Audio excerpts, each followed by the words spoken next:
मेष राशि वालों, आइए आपको सच्चाई से रूबरू करवाते हैं कि हाँ मित्रों, यह समय आपके लिए कैसा रहने वाला है और कौन सा ग्रह इस समय आपको तरक्की के रास्ते पर ले जाता हुआ दिखाई दे रहा है।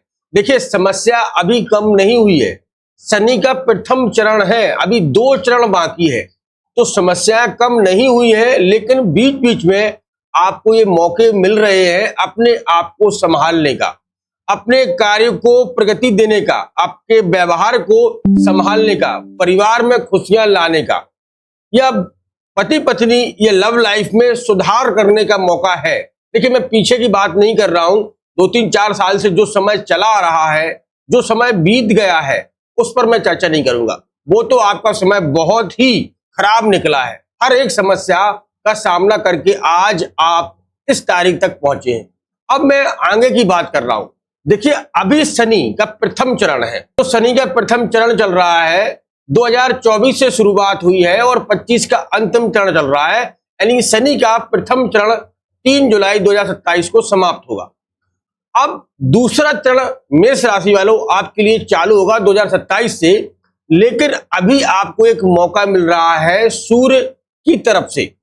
यह एक महीना 18 अगस्त से और 17 सितंबर तक, इस समय आपके विधिवत कार्य पूरे होंगे, आपकी मान सम्मान बढ़ेगा, राजनीति में आपको उन्नति प्राप्त होगी, व्यापार में कोई बार बार रुकावट आ रही है वह रुकावट समाप्त होगी। नौकरी पेशा लोगों के लिए यह बहुत अच्छा समय रहेगा। कैसे, इसको हम समझाएंगे आपके ग्रहों के हिसाब से। मैं इधर की ना उधर की सीधे बात आपके ग्रहों की करता हूं और आपको समझाने की कोशिश करता हूं, फिर आपकी मर्जी इस वीडियो को आगे देखना है या यहीं छोड़कर जाना है। अब वो आपके ऊपर निर्भर करता है। आपको अपने बारे में जानना है, आपको अपने बारे में समझना है, तो निश्चित तौर से आप कंटिन्यूअस हमारे साथ चलते रहिएगा और मैं ये दावा करता हूं कि आपको उन समस्याओं से निकालने की कोशिश करूंगा। ग्रहों की प्लेसमेंट आपको बताऊंगा, आप उन पर काम करिएगा, आपको आराम मिलेगा, आपके व्यापार, नौकरी और मान सम्मान में आपको बढ़ोतरी प्राप्त होगी। आइए समझते हैं, और जानने से पहले मैं अपना इंट्रोडक्शन दे दूं। मैं हूं पंडित आर के पाठक और आप देख रहे हैं अपना ही यूट्यूब चैनल आलिस बैल राशिफल। मित्रों, घटित घटना होने वाली है 17 अगस्त 2026 को। सूर्य अपने घर में ही आने वाले हैं। सूर्यदेव जो कि अभी गुरु के साथ में बैठे थे 1 महीने से, अब वही सूर्य 17 अगस्त 2026 को अपनी स्वराशि हो जाएंगे, यानी कि जिस घर के मालिक हैं उसी घर में आएंगे। तो आप कहेंगे ये कौन सी बात है? यही एक बात छुपी है जो आपकी उन्नति के लिए बहुत कारगर रहेगी। सूर्य अब स्वराशि होने का मतलब हो गया कि सूर्य के पास में एक ही दृष्टि है। सूर्य इतने बड़े राजा होकर एक ही दृष्टि है, क्योंकि जहां पर भी देखते हैं वह घर अति बलवान कर देते हैं। उस घर से ही आपको हरदम जो है बेहतर से बेहतर रिजल्ट प्राप्त होते हैं। तो सूर्य आएंगे 17 अगस्त 2026 को, इनका अच्छा रिजल्ट मिलना चालू होगा वो 18 तारीख से होगा, 18 अगस्त 2026 से, क्योंकि शाम के समय आ रहे हैं तो यहाँ इंडिया में तो अंधेरा रहेगा, तो प्रकाश में ही सूर्य काम करते हैं। तो 18 अगस्त को इनका अच्छा जो रिजल्ट मिलना चालू होगा वो 18 अगस्त से चालू होगा। सूर्य कहां देख रहे हैं? सूर्य अपनी 7वीं दृष्टि से सीधा सीधा राहु को देख रहे हैं। यही एक कॉन्सेप्ट छुपा है, इसको समझिएगा। सूर्य के पास में एक ही दृष्टि है जो कि राहु को देख रहे हैं, और यह घर क्या है? यह आपका लाभ भाव कहते हैं, आय भाव कहते हैं। देखिए, जीवन में अगर आप तरक्की कर रहे हैं तो तरक्की के पीछे ये छुपा होता है कि आपकी अर्निंग क्या है। आप जितनी अच्छी अर्निंग कर रहे होंगे उतना ही अच्छा आप मैनेजमेंट को भी तैयार कर रहे होंगे। परिवार में खुशियां अर्निंग की वजह से होती है। आजकल क्या ये कलयुग है, यहां धन को प्राथमिकता दी जाती है, धन ही सबसे सम्मान व्यक्ति बन जाता है। तो अर्निंग जो आपकी हो रही है वो है आय भाव, यानी कि 11th हाउस। 11th हाउस में सीधी दृष्टि सूर्य की बनने सी। अब क्या है कि यहां पर राहु महाराज बैठे हैं और सूर्य बैठे हैं, आमने सामने दोनों ग्रह आ गए। अब जैसे आपने देखा होगा कि बहुत से कबड्डी कुश्ती होती है, जो बड़े बड़े दंगल लगते हैं, उनमें पहलवान जो होते हैं वो मतलब अपने हिसाब से पहलवान चुनते हैं। तो सूर्य भी एक पहलवान है, क्योंकि सभी ग्रहों के राजा है, सभी ग्रहों के राजा है सूर्य। और राहु सबसे छोटा ग्रह है, कुंडली में सबसे छोटा ग्रह है, शनि के बाद भी राहु आता है, लेकिन यह मायावी है, इतना मायावी है, इतना मायावी है कि इसकी कल्पना नहीं कर सकते। वायु तत्व का है ये। मतलब आपको अगर राहु की दिशा चल रही है, अंतर दिशा चल रही है, प्रतन दिशा चल रही है, और वह अच्छे भाव में बैठा है, तो ऐसा व्यक्ति बहुत जल्दी तरक्की करने लगता है। आप अपने आस पड़ोस में देखिएगा, आपको जरूर मिल जाएगा ऐसा व्यक्ति जो गलत धंधे, गलत प्रकार के सोसाइटी में रहकर आप कहेंगे ये पैसा कहां से ला रहा है, इतना पैसा इसके पास कहां से आ रहा है। अरे अभी देखते थे कि ये तो साल 2 साल पहले साइकिल से चलता था, आज उसके पास 4 व्हीलर हो गई।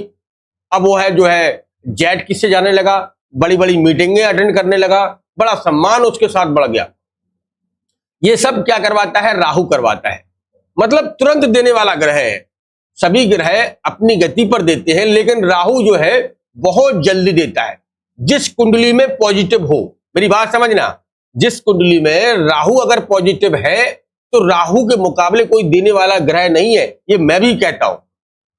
कुंडली में अगर कोई है ग्रह देने वाला तो वो है राहु, और अगर नहीं देने वाला ग्रह है, छीनने वाला ग्रह है, सबसे अधिक छीनने वाला ग्रह है, तो वो भी राहु है।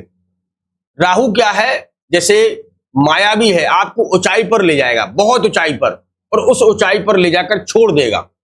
अब आपको कहां, ऊपर तो जाएंगे नहीं, जमीन पर ही आकर गिरेंगे, और इतनी ऊंचाई से जब आप गिरेंगे तो आपकी एक भी हड्डी नहीं बचेगी, सारी की सारी हड्डियों को तोड़ देगा, और यहां तक कि आप बचें या ना बचें, आपकी भी मृत्यु हो जाए।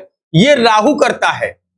लेकिन और भी ग्रह जो है वो अपने पोजीशन को बरकरार रखते हैं। मतलब अगर वो आपको लाभ दिला रहे हैं तो धीमे धीमे आपको लाभ दिलाएंगे, और हानि कर रहे हैं तो धीमे धीमे हानि करेंगे। लेकिन ये ऊंचाई पर ले जाता है और नीचे भी गिरा देता है। आपके आसपास ऐसे बहुत सारे उदाहरण होंगे, मुझे कमेंट बॉक्स में बताइएगा। तो दोस्तों वही 1 महीना यहां द्वंद्व होने वाला है। द्वंद्व में कौन रहेगा? सूर्य और राहु, ये दोनों ग्रह आपस में रहेंगे।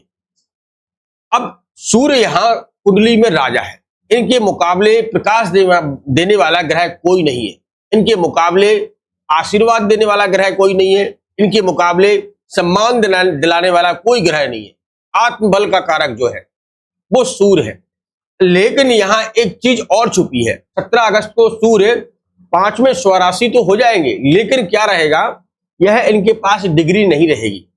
डिग्री में आने के लिए थोड़ा सा समय चाहिए हुआ। समय का मतलब है कि 17 को आएंगे तो 25 अगस्त तक यह डिग्री में आएंगे। डिग्री का मतलब अभी यह किशोर अवस्था में है। मान के चलिए कोई 18 साल का लड़का हो और एक 5 साल का लड़का हो, क्या जीत सकता है? आप कहेंगे ये तो गलत फहमी है, जीत ही नहीं सकता है। उसी प्रकार सूर्य अभी किशोर अवस्था में रहेंगे और राहु जो है युवा अवस्था में रहेंगे। युवा अवस्था में ग्रह जो है अपना पूरा प्रभाव सूर्य पर डालेगा और सूर्य को अपने भाव में चलाने की कोशिश करेगा। समझना यहां है कि सूर्य जैसे ही 25 अगस्त को अपनी डिग्री में आएंगे और राहु को क्लोज कर देंगे, मतलब क्लीन बोल्ड कर देंगे। क्लीन बोल्ड यहां पर राहु हो जाएगा और सूर्य अपने प्रकाश को बढ़ाएंगे। तो कहने का मतलब है जो भी आपके कार्य राहु की वजह से डिले हो रहे थे, गलत फहमियां बनी हुई थी, आपके हर एक कार्य में उलझन बनी हुई थी, कार्य नहीं बन पा रहे थे, आप कर कुछ रहे थे वो कुछ और रहा था, अंतिम फेज पर आपका काम रुक रहा था, वो सारे के सारे कार्य सूर्य राहु को क्लोज करके चलेंगे। राहु को क्लोज करके चलेंगे, यहां इनको जो है ढक्कन बना देंगे, इनका प्रभाव कम कर देंगे। जैसे ही 25 अगस्त के लगभग सूर्य अपनी डिग्री में आएंगे और आपके आय भाव को बढ़ाएंगे।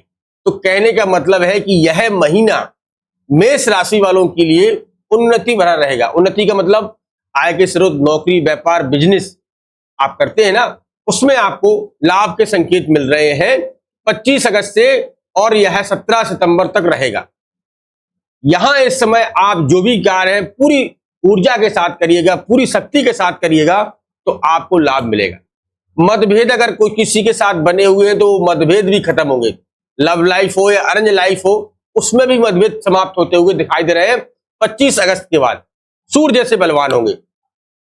दूसरी बात, मान सम्मान बढ़ाते हुए दिखाई दे रहे हैं। मान सम्मान आपको प्राप्त हो सकता है 25 अगस्त, क्योंकि 17-18 को तो आएंगे, लेकिन 25 अगस्त के बाद जो है अपना प्रॉपर काम करना चालू करेंगे।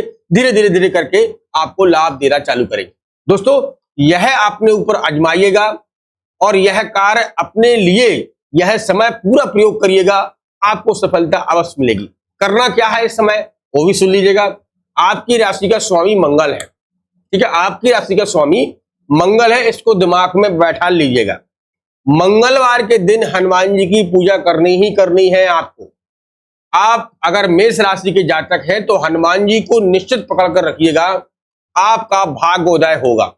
शनि भी कंट्रोल में रहेगा और आपके भाग्य में तरक्की के योग जो है मंगल देव ही बनाएंगे। मंगल भगवान यानी कि हनुमान जी महाराज की कृपा से आपके कार्य पूर्ण होंगे।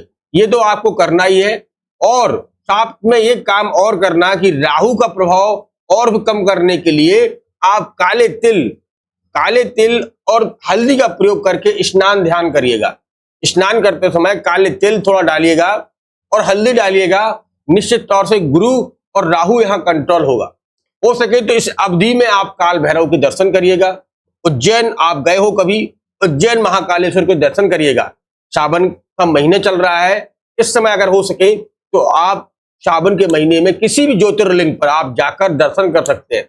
यह समय आपके लिए उन्नति भरा रहेगा। दोस्तों, उम्मीद है कि यह जानकारी आप सभी को पसंद आई होगी। अगर आई है तो दूसरों के साथ में शेयर करें और प्रतिदिन की भांति लाइक, सब्सक्राइब और शेयर अवश्य करें। मिलते हैं बहुत जल्दी एक नेक्स्ट वीडियो के साथ। तब तक आप अपना ख्याल रखें, सुरक्षित रहें। धन्यवाद। जय श्री राम, जय श्री राम।